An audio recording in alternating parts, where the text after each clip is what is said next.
Hello, I'm Drive Myra. Welcome to my channel where I usually just honest and to the point about current issues in dermatology, cosmetology and trichology. Today, we're gonna talk about follicular crises. A lot of you have been asking me for a long time to talk about this topic because the problem is really topical. Follicular keratosis is an extremely common condition. If you have it, don't think that you're unique in this sense. Don't be self-conscious. It's something that a lot of people have. It's no reason to deny yourself. Shorts, miniskirts, sleeveless tops.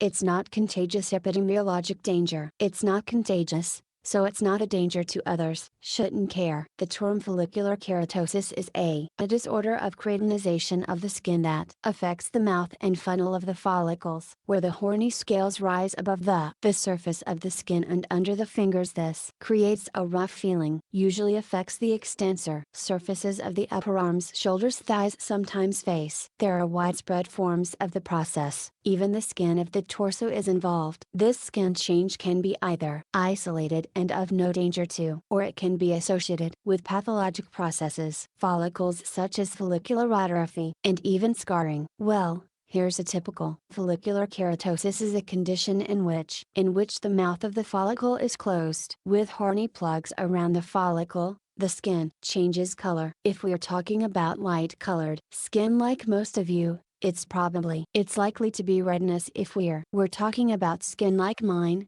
dark skin, it's more likely to be brown pigmentation around follicles, sometimes even the person themselves. It's not the roughness of the skin that's more of a concern, it's the redness. There are two forms of follicular keratosis. In the first form, it appears in early childhood and affects the forehead and the hands from adolescence to adolescence. To adolescence it gets much better. And in the second form, it starts later. Adolescence affects more the hips and shoulders and really improves comes later in life. What to do if you can't deal with it? You want to do something to improve the situation. Treatment usually involves two approaches. External. The systemic external approach should consist of moisturizing the skin and keratolytics. Moisturizing is all kinds of creams, serums, emulsions for the body on a daily basis all the time. Keratolytics is the second name. Exfoliants, and they can be products with 10 to 15% urea or lactic acid peels. Why lactic acid? Because in addition to its keratolytic properties, moisturizes quite well. Concentration of lactic acid up to 15%. Below 3 such products can be used 2 to 3 times a week after showering.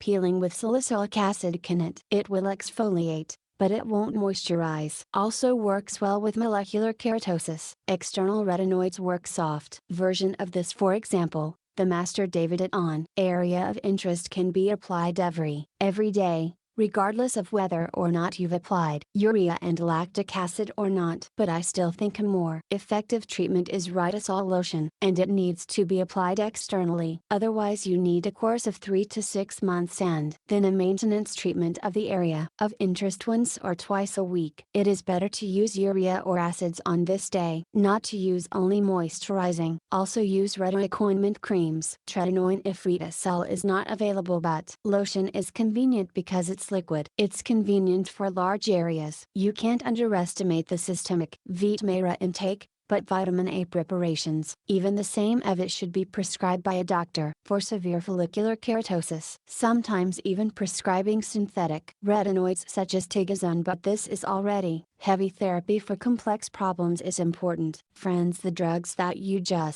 just seen the name of which you've heard, presented solely for educational purposes, not for commercial or promotional. No one has paid me or will pay me. I have not and will not be paid for this. I hope this video was useful and interesting to you. If yes, don't forget to like it, and remember that a like is the virtual and absolutely free equivalent of the word thank you. Subscribe to the channel.